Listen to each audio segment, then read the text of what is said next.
Non, je peux que poser la question en français. Je m'appelle Getachew, je suis le correspondant résident de la Deutsche Welle d'Allemagne. Vous avez évoqué tout à l'heure la question des institutions électorales indépendantes.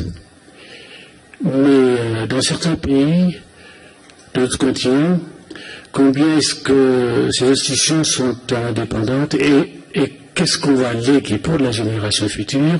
Dans ce cas, est-ce qu'il y a moyen, est-ce qu'au niveau de l'Union africaine, on a pensé peut-être à briser ce cercle, ce carcan, ce cercle vicieux pour léguer à la génération future, pour pouvoir transmettre, je dirais, le relais? Est-ce que ce problème a été un peu vu de ce côté-là? Merci.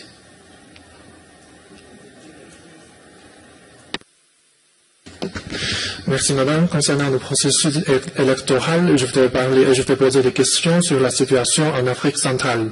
D'abord pour le Gabon, en mois de juin, la Cour pénale internationale a envoyé une délégation pour mener une enquête sur l'élection contestée par l'opposition du président Ali Bongo et aussi pour la RDC, la République démocratique du Congo. On a constaté pas mal de violences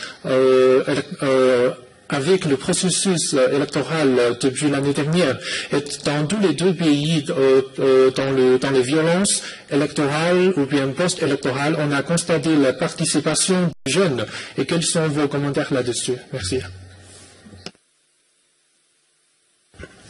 Any more questions, or we can allow the Commissioner to respond? Okay.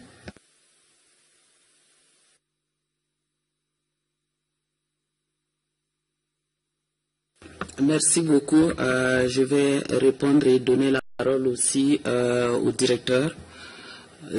Certainement qu'il aura des éléments à ajouter. Concernant les institutions électorales indépendantes, si je comprends bien, vous voulez dire que ces commissions ne sont pas indépendantes ou dépendantes, je ne sais pas. Je n'ai pas très bien compris, mais parlant justement des élections au niveau de la Commission, au niveau de l'Union africaine, nous avons la charte. Cette charte qui a été adoptée en 2007. Actuellement, nous sommes dans les 10 ans de cette charte africaine qui régit les questions démocratiques, la gouvernance, les élections. Cette charte a été adoptée par les chefs d'État et de gouvernement. La charte a été ratifiée par le nombre requis d'États. La charte est en vigueur et c'est un document dont les États africains s'inspirent pour avoir justement des commissions électorales indépendantes. Et pour que, comme vous savez, en Afrique, la plupart de nos conflits partent d'élections mal menées ou élections contestées. Mais ce document est un document important qui donne les indications nécessaires pour que on puisse avoir des commissions qui jouent véritablement leur rôle. Et nous avons également au niveau de l'Union africaine des principes qui régissent les questions, les élections, et sur la base desquels l'accent est mis pour justement que les commissions nationales électorales soient des commissions qui soient indépendantes, des commissions qui jouent leur rôle. Bien sûr, à certains moments, il y a des difficultés, mais l'Union africaine est toujours là.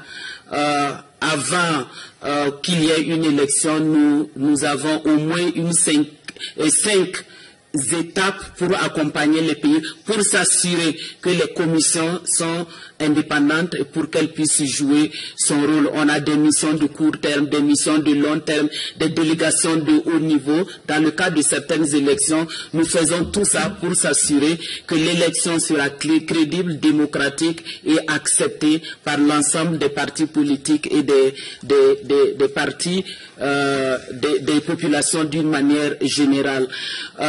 Vous avez parlé de l'exemple du Gabon, de l'exemple de la RDC. Nous suivons de très près cette question.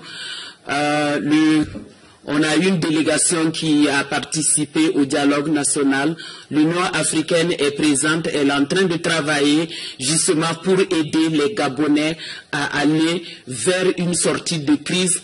Vous savez également qu'il y a des élections législatives qui sont prévues et l'Union est là pour accompagner les acteurs, y compris justement la jeunesse. Parce que la jeunesse est l'avenir de nos pays, que ce soit au Gabon ou en RDC. Ce sont ces jeunes qui vont continuer. Et si ce n'est pas bien fait maintenant, demain les jeunes auront les conséquences. Donc les jeunes font partie de l'observation des missions que nous effectuons sur le terrain. On a déjà eu plusieurs missions. C'est le cas de la République démocratique et du Congo. Nous suivons, il y a eu une mission effectuée par le département paix et sécurité et le département des affaires politiques.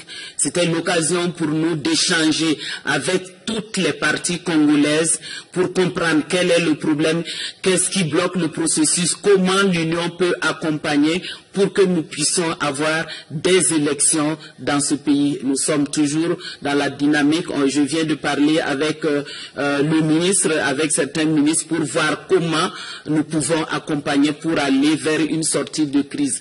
Parce que vous avez parlé de l'Afrique centrale. Lorsque un seul pays dans une région s'enflamme ou a des difficultés, c'est l'ensemble de cette région et par la suite le continent, on a les conséquences avec le lot de réfugiés, avec le cortège de personnes déplacées et en interne et dans les pays voisins. Et ça aussi, ça fait partie ça a un lien justement avec les questions électorales, avec les questions de jeunesse. Et ce sont les jeunes justement qui ont leur mot à dire pour aussi aider à résoudre les crises. Lorsque nous nous adressons, nous voulons que les femmes fassent partie de ce processus, il faut aussi que la jeunesse soit là. Bien sûr, cette jeunesse parfois aussi est instrumentalisée malheureusement d'ailleurs, par les partis politiques, et cette jeunesse se retrouve, au lieu d'apporter une part contributive à la paix et au développement, elle devient parfois un problème. Je ne dis pas que c'est le cas tout le temps, mais il y a des exemples où les partis politiques utilisent. Certains acteurs utilisent la jeunesse. Lorsque vous êtes jeune, il y a certaines choses, mais avec le recul, certainement, on comprend. Mais ça, ce sont des situations qui sont malheureusement que nous vivons en Afrique avec ces questions humanitaires, ces questions de réfugiés. Les jeunes, ce sont les jeunes et les enfants qui se retrouvent en train de partir avec leur maman. Les politiciens, même eux, ils continuent le combat, mais les victimes, c'est la jeunesse, ce sont les femmes, ce sont les enfants. Donc là, pour résumer, l'Union africaine et le département regardent de très près et nous avons déjà effectué des missions et ça ne sera pas les seules missions d'ailleurs pour accompagner justement ces pays. Monsieur le directeur, je lui donne la parole, il va certainement compléter. Merci.